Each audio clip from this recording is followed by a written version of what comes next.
रायपुर में जो ट्रैफिक व्यवस्था लगातार बिगड़ती जा रही है, उसकी व्यवस्थाओं को बनाए रखना कितना चुनौतीपूर्ण है?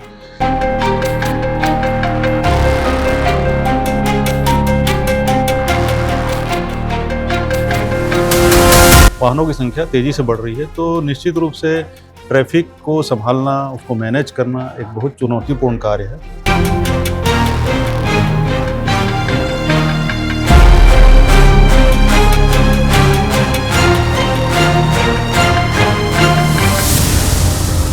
छत्तीसगढ़ में ट्रैफिक व्यवस्था को सुचारू रूप से चलाना एक बहुत बड़ी समस्या है और इसका काम करना एक चुनौतीपूर्ण काम।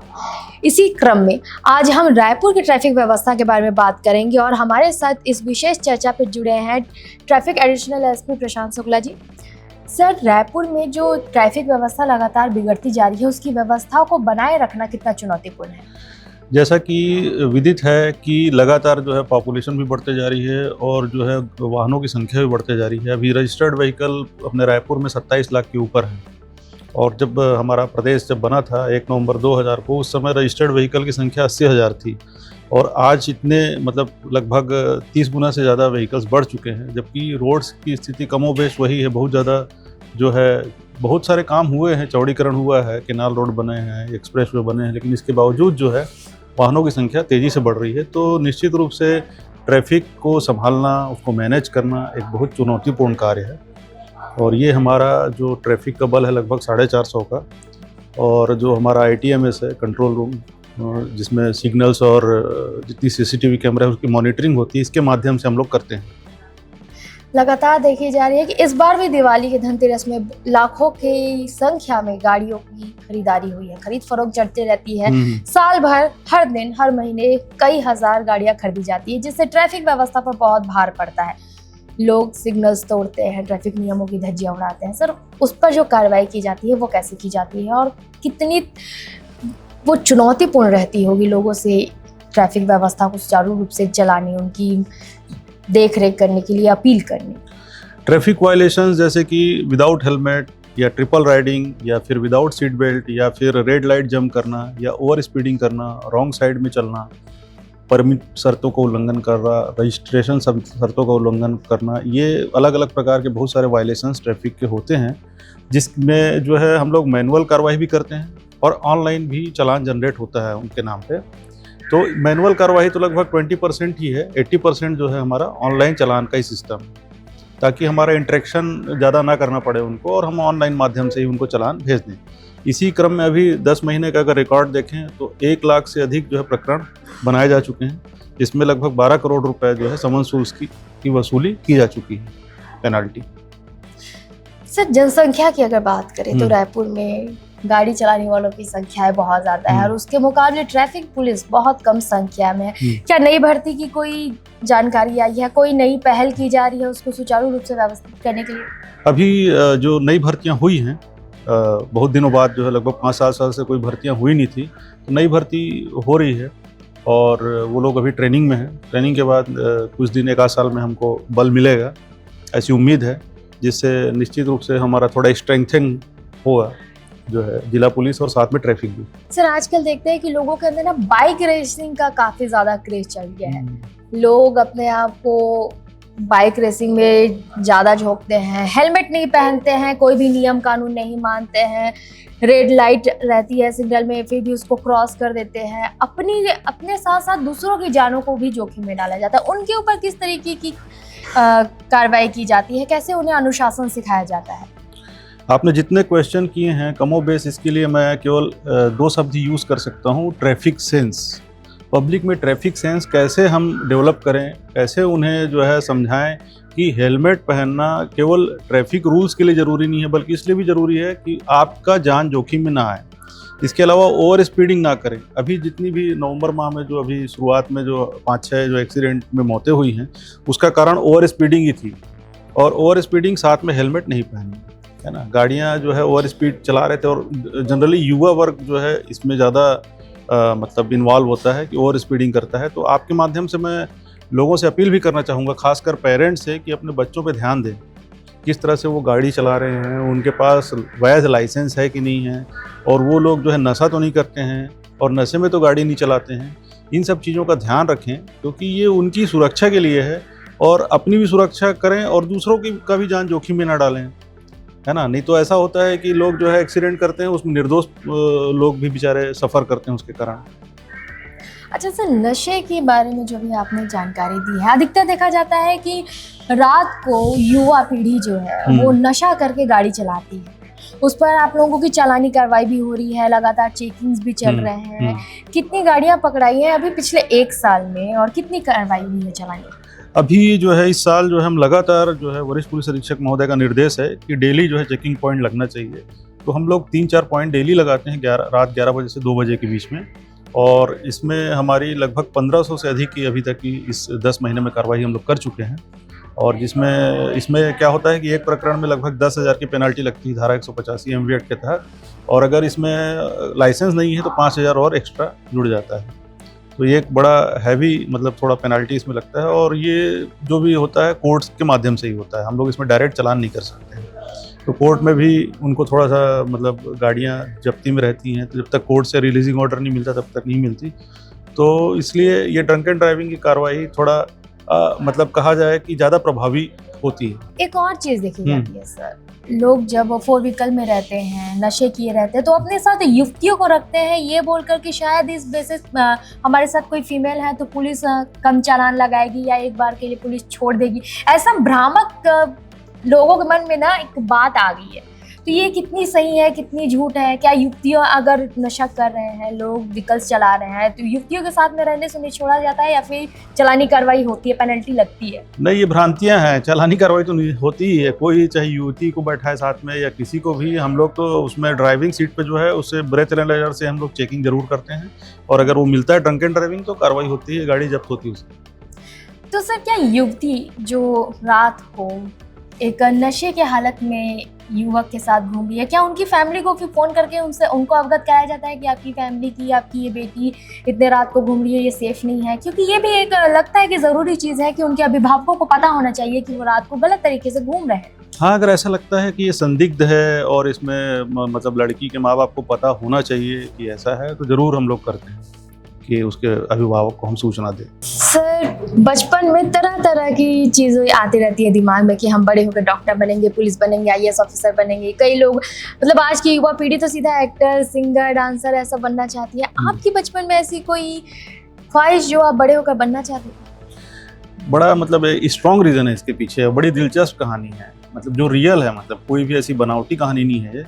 जब मैं छोटा था तो जैसा कि सबको ही रहता है उस समय कि स्कूल जाने की इच्छा नहीं होती। जब पहली क्लास में पढ़ता था हम लोग, तो मेरा घर है पंडरिया, कवर्धा जिले में, तो वहाँ पे जब मैं स्कूल नहीं जाता था, स्कूल से भाग जाता था, तो मेरे मामा थे, वो वहीं रहते थे, बैंक में सर्विस करते थे।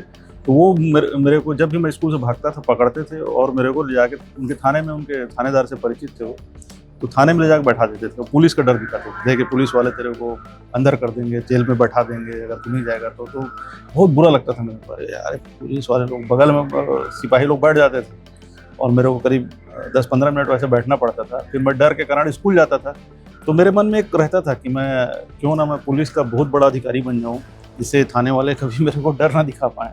तो मेरे मन में एक बचपन से ही फीलिंग आ गई थी कि मेरे को पुलिस का ऑफिसर बनना है। तो पुलिस की वर्दी जब आपने पहली बार पहनी सर, तो आपको उस समय कैसा महसूस हुआ, और उस समय आपके दिमाग में क्या है कि आगे चलकर ये करना है और इस तरीके से काम करना है? पुलिस अधिकारी बनना खासकर पूरे फैमिली में एक प्राउड मोमेंट था। मेरे पापा भी बहुत खुश हुए थे, और मैं बता दूं कि मैं सबसे पहले जब मैंने 2003 जो छत्तीसगढ़ की पहली PSC थी, उसमें मैंने मतलब मेरा सिलेक्शन कमर्शियल टैक्स इंस्पेक्टर के रूप में हुआ था, तो मैंने वो नौकरी ज्वाइन की थी और मैं उसमें भी सेवा दिया, और बाद में मैं लगातार तैयारी करता रहा। जैसा कि बताया कि मेरा एम कहीं ना कहीं था कि मैं एक पुलिस ऑफिसर बनूँ, इसीलिए मैंने दूसरी PSC फिर से दी, और फिर 2008 वाली PSC मेरा DSP के रूप में चयन हुआ, फिर मैंने ये सेवा ज्वाइन की।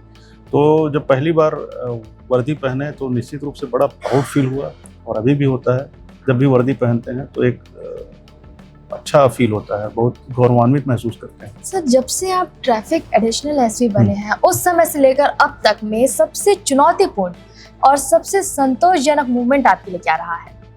सबसे बड़ा चुनौती जो हम लोग के लिए रहता है ना, VVIP का मूवमेंट होता है। तो जब मैंने यहाँ ज्वाइन किया तो उसके बाद बहुत सारे ऐसे अवसर आए जो बड़े बड़े कार्यक्रम हुए, जैसे कि यहाँ पर कुछ मतलब अंतर्राष्ट्रीय क्रिकेट स्टेडियम में मैच हुए, फिर महामहिम राष्ट्रपति भी का दौरा हुआ, गर्मी में हुआ था जो विधानसभा गई थी वो, है ना। तो उस समय जब ट्रैफिक को डाइवर्ट करना, ट्रैफिक को कैसे हम मैनेज करेंगे, इसके अलावा सबसे बड़ा तो अभी हमारे राज्य स्थापना दिवस के अवसर पर 1 नवंबर को हुआ था कि 2 लाख की भीड़ नया रायपुर में आनी थी और साथ में प्रधानमंत्री जी का भी 5 कार्यक्रम था। तो इसमें हम पब्लिक को भी कैसे मैनेज करेंगे, क्राउड को कैसे मैनेज करेंगे और साथ में वीवीआईपी का मूवमेंट कैसे उनसे हम सेग्रीगेट कर पाएंगे, ये एक बहुत बड़ी चुनौती थी। और वो बहुत अच्छे तरीके से 1 तारीख को हुआ वो कार्यक्रम, तो बड़ा संतोष मिला। उच्चाधिकारियों ने भी बहुत बधाई दी और बड़ा अच्छा फील हुआ उसमें। वो एक ऐसा मोमेंट था राज्य स्तर का जो राज्योत्सव चल रहा था, वो एक ऐसा मोमेंट था कि उम्मीद से ज्यादा भीड़ वहां इकट्ठा हो गई थी। एक तो नरेंद्र मोदी जी आ रहे थे, देश के प्रधानमंत्री, उसके ऊपर से भारी तादाद में लोग वहां पर पहुंचे थे, जाम की स्थिति बहुत बन गई थी। सर, उसको कैसे मैनेज किया था आप लोगों ने? 5 नवंबर को क्या हुआ कि अनएक्सपेक्टेड रूप से हमने 1 लाख का उम्मीद किया था, लेकिन ऐसा रिकॉर्ड के अनुसार पता चला कि लगभग 4 लाख लोग आए थे और एक ही टाइम में आए थे सब कोई। 9 से 10 बजे के बीच ही पब्लिक जो है गैदर हुई, जबकि 10 से 12 का कार्यक्रम था। तो अचानक एक साथ जो है पूरा ट्रैफिक जो है एक ही रोड पे इकट्ठा हो गया था।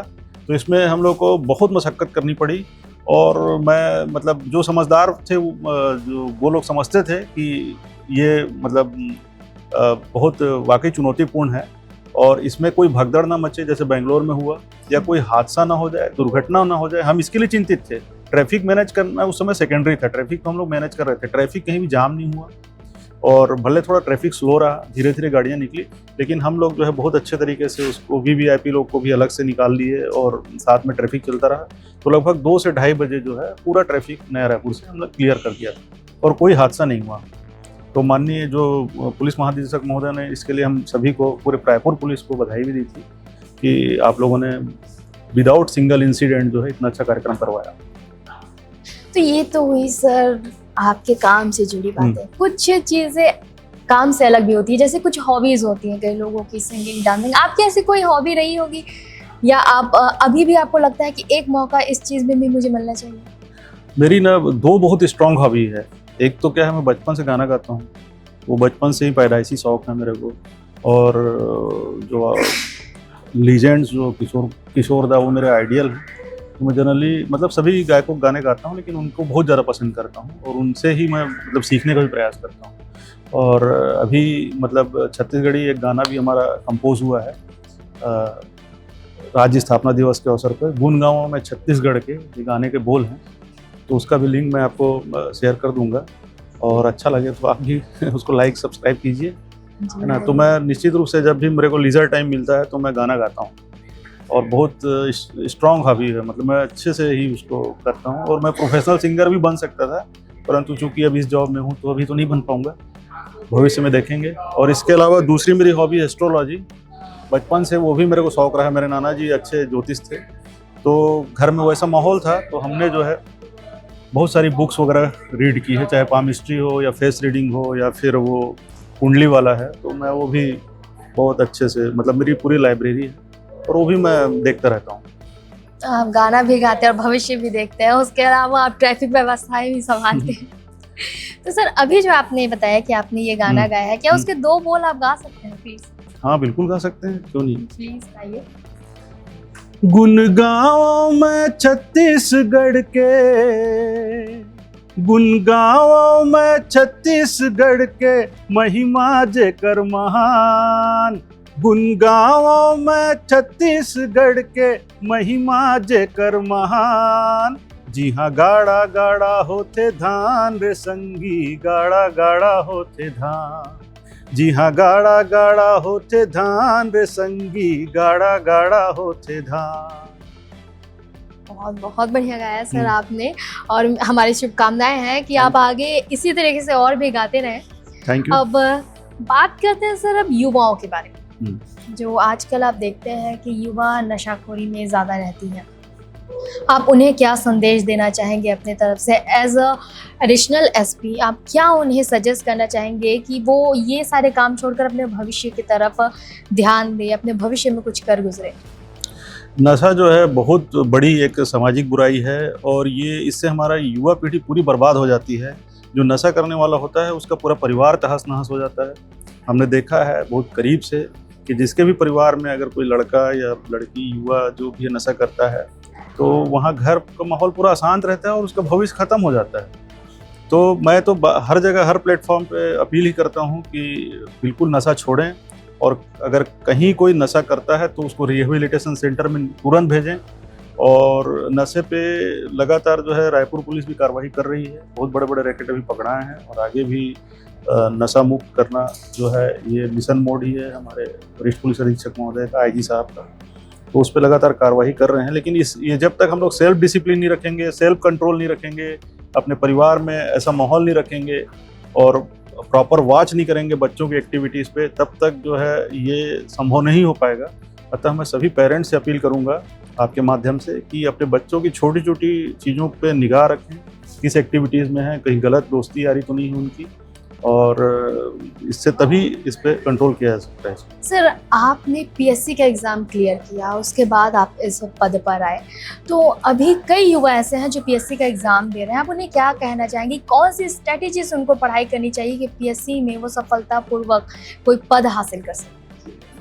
सबसे बड़ी बात क्या होती है कि पीएससी के लिए जो बेसिक नॉलेज जो है बहुत ज़रूरी है। तो ऐसा नहीं कि पीएससी की तैयारी एक दिन में ही हो जाती है। पीएससी में जितने हमारे विषय होते हैं, है ना, चाहे वो मैथ्स हो, चाहे साइंस हो, चाहे वो सोशल साइंस हो, या हिंदी हो, या इंग्लिश हो, या संस्कृत हो, मतलब सारी चीज़ें ज़रूरी होती हैं और एक समग्र नॉलेज जिसको रहता है उसका ही सिलेक्शन होता है। तो स्कूलिंग में भी जिसका बेस अच्छा हो उसको इसका बहुत बेनिफिट मिलता है। इसीलिए मतलब मैं ये कहूँगा कि अपना बेस जो है मजबूत रखें, उसके बाद कोई भी मतलब आराम से आप क्वेश्चन को डील कर सकते हैं। और जो भी एस्पायरेंट्स है जो तैयारी करते हैं वो पिछले वर्षों के पेपर को रीड करें कि कैसा पैटर्न रहता है ना, और एक जो है उसके अनुसार जो है दिमाग में एक रूपरेखा बनाएं कि हम इस तरह का क्वेश्चन आएगा तो इसका बेस्ट आंसर कैसे दे पाएंगे। बार बार उसको लिख लिख के प्रैक्टिस करें, क्योंकि ऐन मौके पे सोचेंगे हम कि लिख देंगे तो उससे नहीं होता है। कई बार लिख लिख के प्रैक्टिस करना पड़ता है और जब बेस्ट आंसर आप लिखना स्टार्ट कर देंगे तो उसके आपको रिजल्ट भी अच्छे मिलेंगे। सर, नक्सल क्षेत्र में भी आपकी पोस्टिंग रही है, ऐसा कोई अनुभव आप शेयर करना चाहेंगे जो बहुत बड़ी रही होगी? नक्सल क्षेत्र में जब मैं डीएसपी था तब भी एसडीओपी कुटरू बीजापुर था, जो बहुत दुर्गम क्षेत्र है, वहाँ लगभग 3 साल मेरी पोस्टिंग रही है। तो उस दौरान भी हमने नक्सल मोर्चे पे बहुत सारे गश्त ऑपरेशन वगैरह किए और बहुत सारी गिरफ्तारियाँ की, कुछ एनकाउंटर में शामिल रहे। लेकिन जो सबसे बड़ी उपलब्धि ये रही जब मैं एडिशनल एसपी पखांजूर के रूप में पोस्टेड था वहाँ पर पखांजूर में, तो 16 अप्रैल 2024 को जो उस समय का उस समय का सबसे बड़ा एनकाउंटर था पूरे प्रदेश का। 29 नक्सली उसमें हमने बड़े दुर्दान नक्सलियों को न्यूट्रलाइज किया था और बहुत सारे ऑटोमेटिक वेपन जब्त किए थे, उसको मैंने लीड किया था। उसके लिए मुझे उस समय हमारे साथ बीएसएफ भी शामिल थी, तो बीएसएफ के डीजी महोदय का डीजी डिस्क मिला, साथ में बाद में यूएचएम का केंद्रीय गृह मंत्री का दक्षता पदक मिला और अभी गैलेंट्री के लिए भी साइटेशन गया हुआ है। तो ये थे हमारे साथ रायपुर के ट्रैफिक एडिशनल एसपी प्रशांत शुक्ला जी, जिन्होंने हमें अब तक की अपनी जर्नी के बारे में बताया चालानी कार्रवाई के बारे में। आप मेरे पीछे देख सकते हैं, ये कंट्रोल रूम है जहां से रायपुर भर के 50 सिग्नल्स में जो सीसीटीवी लगे हैं, इन कंट्रोल रूम के माध्यम से वो लोग जो कि यहाँ पर रायपुर में सिग्नल तोड़ते हैं, बिना हेलमेट की गाड़ी चलाते हैं, उनके ऊपर चालानी कार्रवाई होती है। जो 10 महीने में 12 करोड़ से ज़्यादा की चालानी कार्रवाई की गई है इनके द्वारा, और ऐसे ही आगे भी ट्रैफिक व्यवस्था बनाए रखी जा रही है। ऐसे ही जानकारियों के लिए बने रहे निशानेबाज के साथ। नमस्कार।